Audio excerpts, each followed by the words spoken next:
অবশেষে মুখ খুললেন আরিয়ান খান। নিজের প্রথম সিরিজ দিয়েই বিশ্বব্যাপী রীতিমতো ঝড় তুলেছেন শাহরুখ খানের ছেলে আরিয়ান খান। মুক্তির পর নেটিজেনেরা নেটফ্লিক্সের ব্যাটস অফ বলিউড নিয়ে মুগ্ধ। সিরিজটি বিভিন্ন দেশে ট্রেন্ডিংয়ে রয়েছে, রিলস ও মিম তৈরি হয়েছে এবং ভক্তরা নানা রকম ফ্যান থিওরি গড়ে তুলেছেন। মুক্তির পর সিরিজ নিয়ে তুমুল আলোচনার মাঝেও চুপ ছিলেন আরিয়ান।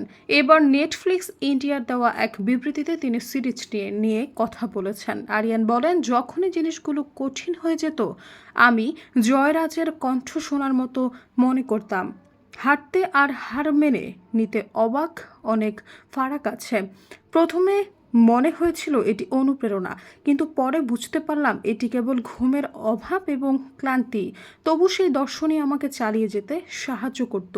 এখন দেখছি আমার কাজ মানুষকে আনন্দ দিয়েছে, এটি আমার জন্য আবেগপ্রবণ মুহূর্ত।